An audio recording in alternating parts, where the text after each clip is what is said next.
Let them talk if they want to. Talk don't bother me. Hey, welcome to Let 'em Talk. I'm Paul DeRienzo. And I'm Miss Joan Moossy. And we'd like to introduce our guest, Nicholas Heyward Jr., who is with a group called Stolen Lives. And we're going to be talking about a very, very serious subject. That's right. This welcome, evening. Nicholas. Thank you for coming. Thank you very much for coming. And I want to just give the viewers an opportunity to take a look at the book, Stolen Lives. We'll be talking about this book and about events that are coming up this summer and later on in the fall that are involved with the issue of stolen lives killed by law enforcement. The protectors who are supposed to protect the citizenry, some have been implicated in killings that were not justifiable, although they often do escape justice. And that's a sad state of affairs. And we're going to be talking about that. And we're going to be talking about a sad case in particular, that of Nicholas Heyward Jr. Nicholas, your son was murdered. Or is that what you would say? Yes, I would say Nicholas Jr. who was playing a game of Cops and Robbers, all of him and his couple of his He friends. was a child, right? Not a young adult. This is he was 13-year-old kid. You know, he was an honest dude. He was playing in his own community. An officer supposedly had gotten a call of people with guns inside the building where they were playing at, and he entered into the building. He was warned there was tenant patrol in the building. He told him that there was kids in the building. They were playing the game of Cops and Robbers, and they all had toy guns. He went up to the 14th floor where they were playing at, and he said he pushed open the door. He said the stairwell was dimly lit, and he heard a clicking sound, and it sounded like a gun misfiring, and he shot into the darkness of the stairwell and hit Nicholas in his abdomen, and he died 8 hours later. That's the story that was given when this situation happened. In a deposition, the officer saying he wasn't on a 911 call. He said the stairwell wasn't dimly lit. He said that he was able to see clearly, and things didn't happen in a split second, as Charles Hines stated, which was his basic reasons for closing the case. And Charles Hines is the district attorney. He's the Brooklyn district attorney. And so there were discrepancies in the story. Yes, it was a lot of discrepancy. Even the children that he was playing with told the investigators from Hines' office that when Nicholas seen the officer who was in uniform, he dropped the toy gun, even though it wasn't real. He dropped the toy gun and said, "We only playing." The officer shot him anyway. And this officer had a very bad habit of patrolling the buildings with his gun out, which was against the policies of the police department at that time. Since that, from what I understand, they've changed the policies now where officer can remove his gun from his holster and patrol. You mean patrol holding the gun out? Yes. Oh, yes. The policies has been changed since that. That wasn't changed to protect the people. It was changed to protect the police officer. You know, in the case which case happened again in what's the guy's name? Timothy Stansbury. He was in the same going across a rooftop. The officer pushed open the door. He had his gun out and shot Timothy, unarmed. Now, was it the discrepancies in the story that led you to investigate further, or were you already pretty convinced that this was not? I immediately talked to the kids that he was playing with. And the kids ain't going to lie and cover. They didn't wait 48 hours in order to tell it. Yeah. Yes, they spoke right away and said exactly what they seen and exactly what happened. And the officer, the 48-hour rule was in effect. Now, what is that, a 48-hour rule? 48-hour rule is the officer doesn't have to say publicly what happened. And he's given the benefit of the doubt, which I feel is not the benefit of the doubt. If I'm giving you the benefit of the doubt, that means that I want to hear what happened.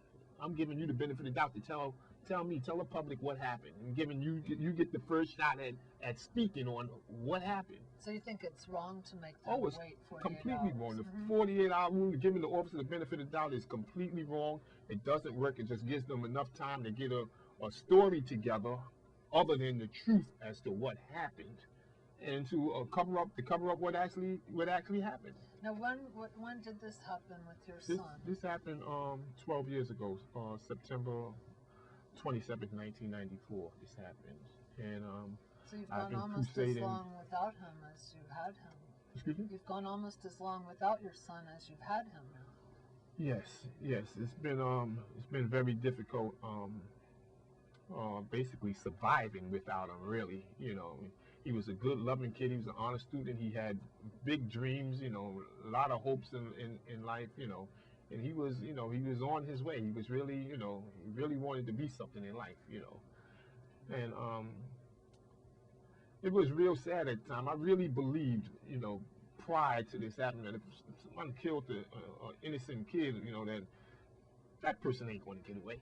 I just felt that justice somehow was going to prevail in the case with my son. I really, really did in my heart thought that justice was really going to prevail in the case, but it did and not. At what point did you lose that hope? Like, how long did it take before you started to think, hey, this is not going to turn out the way I had hoped it would?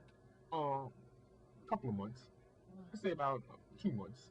Before 2 months. you When I started to seen that see. I was calling Charles Hines' office, wasn't getting no return calls back, giving them some information on what I've known happened and how things Well, the transpired. information you had From garnered from right. people. It's Mhm. very important that at the time when my son was killed, I didn't know what to do, who to turn to. I was getting calls from a lot of people, a lot of lawyers, trying to take the case and all that stuff there. But I wasn't concerned with civil charges. I wanted criminal charges to be brought against the officer for killing my son.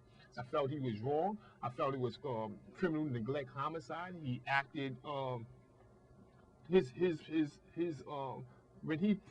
way he presented himself to the situation was completely wrong.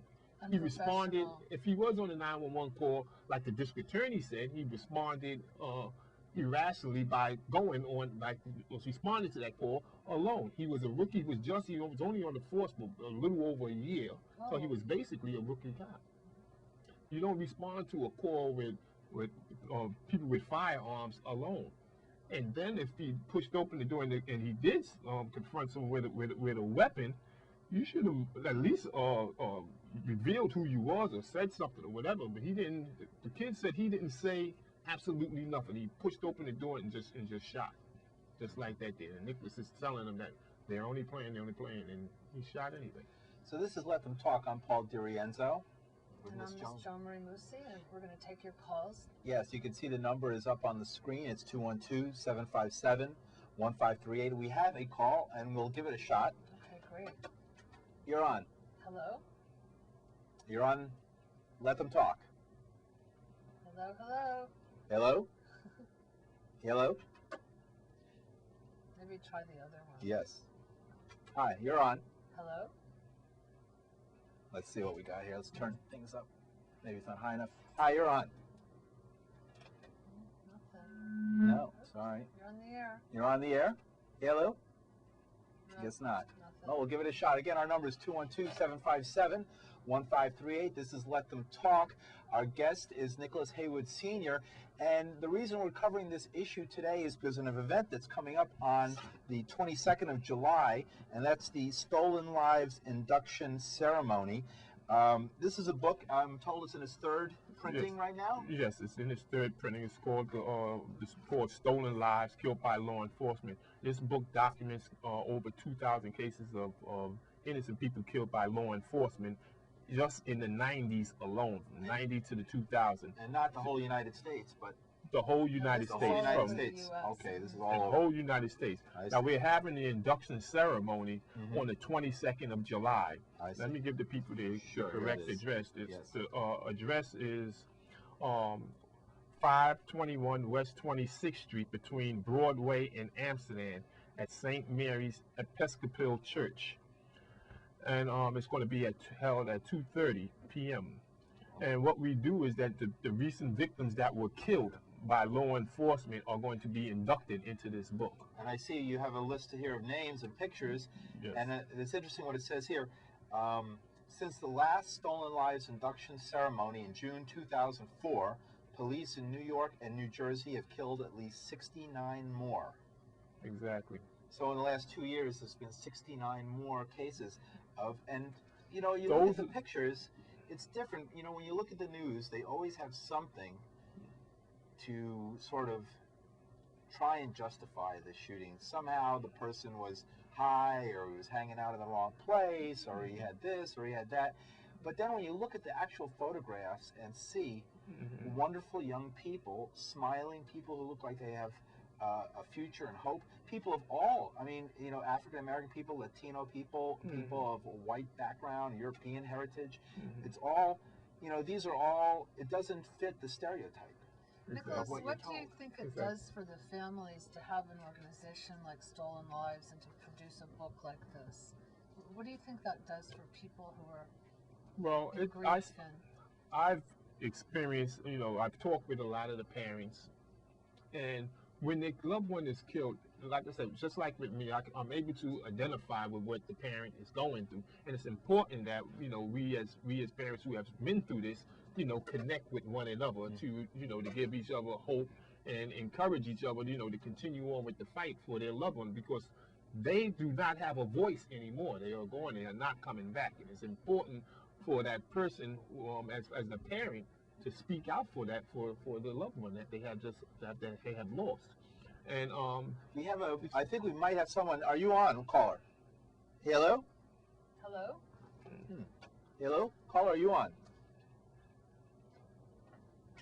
Oh, I'm sorry. We're having some sort of Maybe technical it's a problem. malfunction, Sorry. All right. Well, go on with your. Sorry to interrupt. yes, this is it. With the parents, they like when your loved one is killed, you don't know where to turn to. There's a lot of people coming to you, they calling you, you know. Giving you advice. Yes, and it's even a lot of the lawyers. You know, we've been kicked in our butts by the system, by lawyers, by elected officials. You know, all pretending that they care and that they're concerned, and that if the officer who killed the individual didn't mean it, it was an accident, and you know, and it's really not the case. There's a lot of very bad officers out there who are actually breaking the laws themselves. That is not being revealed. If an officer kills an innocent person, they should not be allowed to be on the force anymore. You can't just continue to allow so many officers to just get away with killing innocent people. How can and call your system civilized? How can you do that? What do you think is what's behind this? Because you know, you get the police you deserve. It's allegedly we live in a democracy. People elect a mayor. He appoints a police commissioner. The policemen are often consider themselves workers. They're in a union.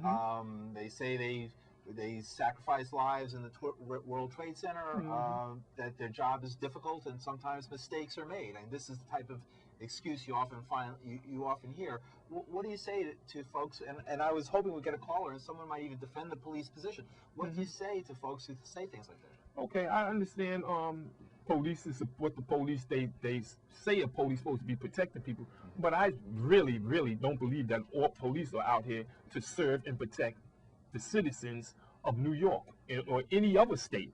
What the police, from my experience, is that they are here to protect the laws that are placed upon the people. Right. That's what they are here for. They are not here to protect the citizens. They are not here to do that. Oh, to keep order according To keep the order, to rules. make sure you do not break any of their laws. That's what the But police. do you think that there's also good policemen? Excuse me? Do you think that there's also good policemen? Policemen who feel like a Serpico type or somebody who is out there trying to Oh, there's help the definitely- community. Who's trying to help Help the the community and, There are some- and protect. oh, and do sure, serve there- and protect and all that. I know a few of them, Okay. but they are fearful of coming out and like exposing themselves, because they also have a blue wall of silence. They have to, you know, if they take, for instance, in the Byers case, the lady officer revealed exactly what happened. Mention the Baez case to folks. Yes, just remind them. The Byers guy was Anthony Byers was killed with a chokehold back in right after my son was killed. My son was killed in September. Anthony Byers was killed in December. And in the Byers case, the officer came forward. The female officer came forward, and she placed her life in danger. She was being threatened and everything. She had to transfer her. She was about to lose her job and everything, because when she went to court, she told the truth. as to what happened. I see. You know, so a lot of officers are fearful that if they come out and tell the truth, that they're going to have to deal with their colleagues once they get back into the precincts. Right. So there's an element of the police enforcing the control that we have in our society, the morality that sort of led us to this war in Iraq that we see every day, and the number of homeless people, well, you don't see on the streets anymore, not because they're not there, but because they've been sent to the far reaches of the world. We don't know where the homeless people are anymore. They're being hidden, hiding them out. We see, you know, the conditions, the rents in New York City, just another increase, 7-8% rent. This is all connected.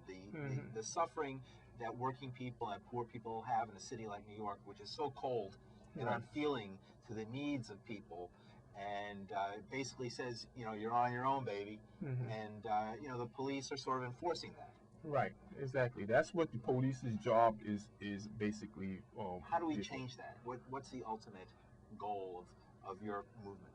I say that what needs to be done in order to change that, people need to come together. They need to like get involved with October 22nd.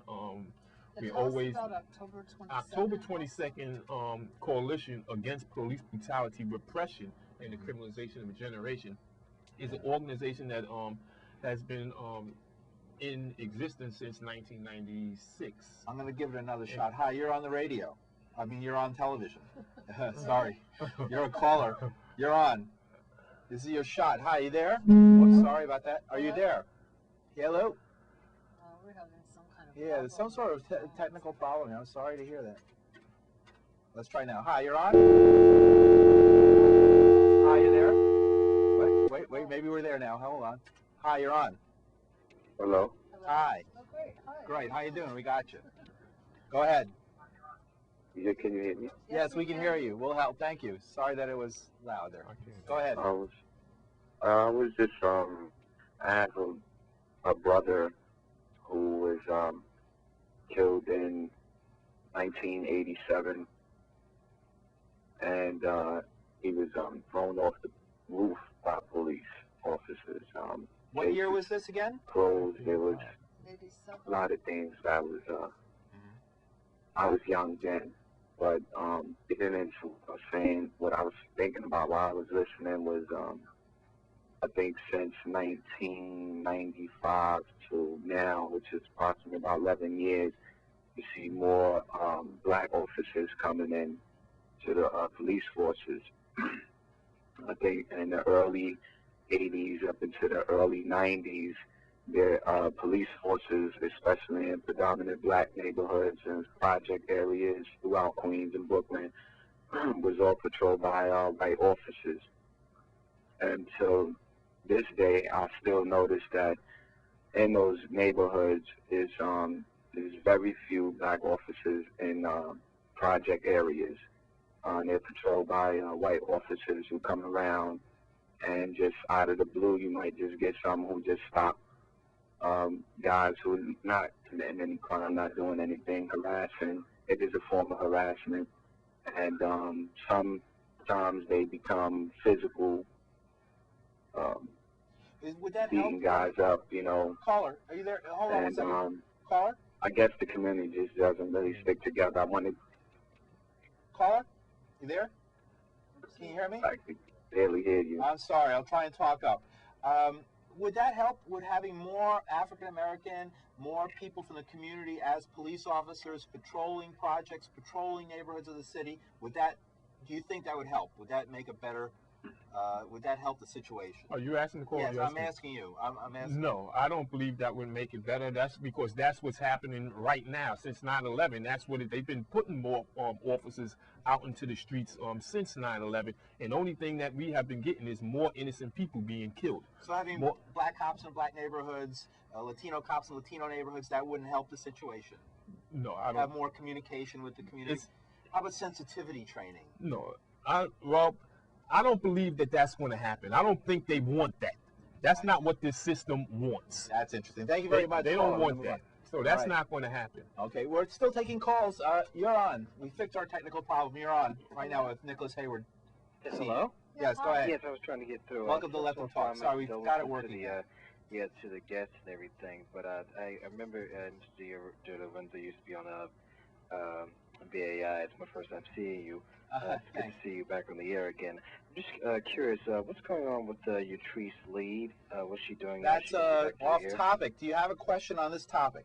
Well, just my condolences to the guest, and also what happened to Gary Null? Good question, and we're going to deal with that in another show sometime. Thank you very much, though. We just don't have that much time. All right, so again, we have a few more minutes, and we're taking your calls at 212-757-1538, and we're talking with Nicholas Heyward Sr., whose son was killed by a police officer about 12 years ago in circumstances we described earlier were extremely difficult and troubling circumstances, and we're talking about an event put on by the Stolen Lives Project, who puts out this book, this list of folks who have been killed by police officers throughout the United States, thousands of people. The event is, and let me give it an opportunity to, I'm just going to read it out. It's July 22nd, 2:30 p.m. at St. Mary's Episcopal Church at 521 West 126th Street in Manhattan between Broadway and Amsterdam Avenue. That's July 22nd, 521 West 126th Street. And that's at 2:30 p.m. St. Mary's Episcopal Church. And it will be an induction ceremony for those 69 people who were killed by police in New York and New Jersey. And we'll be talking about that more with you. And hi, you're on the air. Hello? Go ahead. Yes. Yes, I really think it's a shame.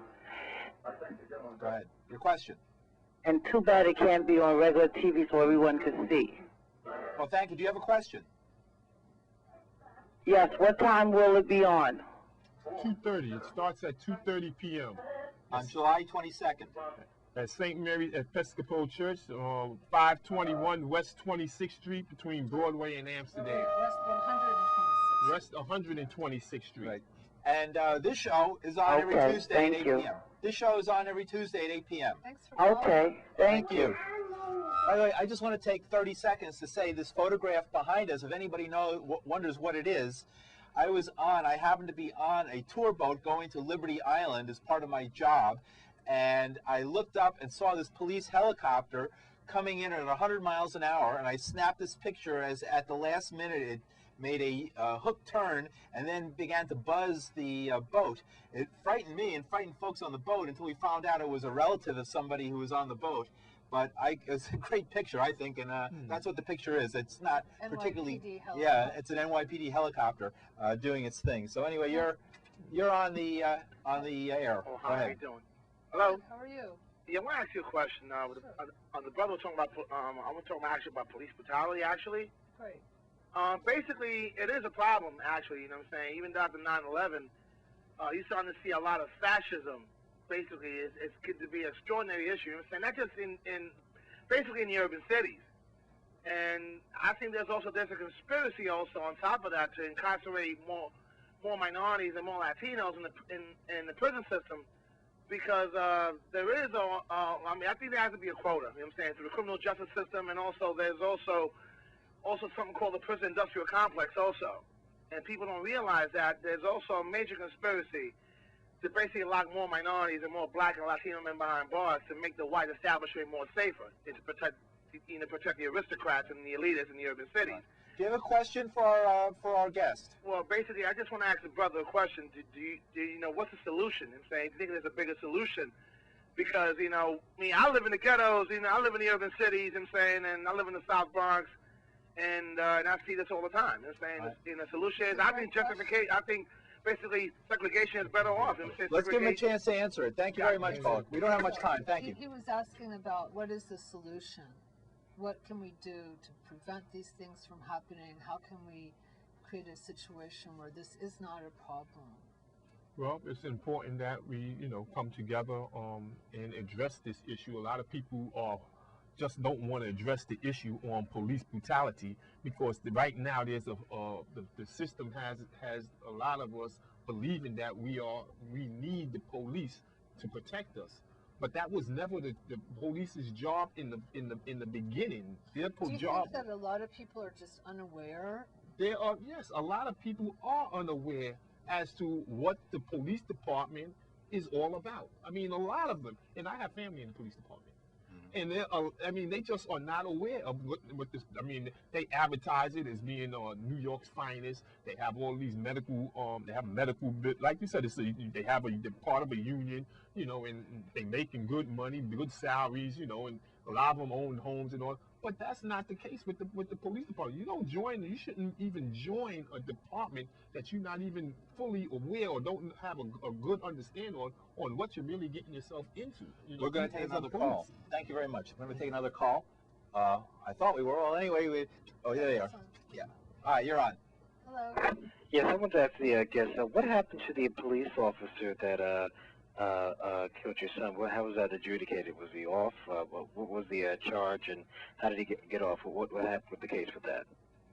Was there a criminal case, and what happened? What happened to the? There was nothing. They transferred him to another precinct. Absolutely nothing happened to the officer. Oh, he wasn't charged criminally? He wasn't charged criminally, negligently. He was never departmental type charges, anything like that? Nothing. No kind of charges was brought against the officer at all. He was just put on desk duty for, I think, a month, transferred to another precinct, and that was it. Did you ever get a call from the mayor or anybody or Charles Hines or anybody like that? I got the mayor attended the funeral services, which was Mayor Giuliani, and had I known Giuliani to be what I know him to be today, he would have never participated in any funeral of my son. All right, we're gonna take another call. Oh, I thought we were. There it is. Hi, you're on. We don't have yes, much I was going to ask, have you ever thought about taking on the police department, making a civil suit against the police department to get justice for your son? A civil suit? Thank you. He's asking about a civil suit. Yes, there was a civil suit against him, but the civil suits that's not what I'm fighting for. I'm fighting to get this officer arrested, tried, and convicted for criminal neglect, homicide. Civil suits is for money. The parents that I know, they're not concerned with the money issue in the case. That's not the important issue here. We're coming to the end of this show in our last half minute. I'm Paul DeRienzo, Miss Joan Marie Moossy. This is Let Them Talk. Our guest, Nicholas Heyward Sr., whose son, Nicholas, was killed by a police officer in 1994. Nicholas, 13 years of age. Yeah, he was 13 years of age. He had a plastic toy gun and was playing. On July 22nd, there's going to be an induction of folks who were killed by police in the last 2 years, and it's going to be at 2:30 p.m. St. Mary's Episcopal Church, and that's at 521 West 126th Street between Broadway and Amsterdam. Thank you so much.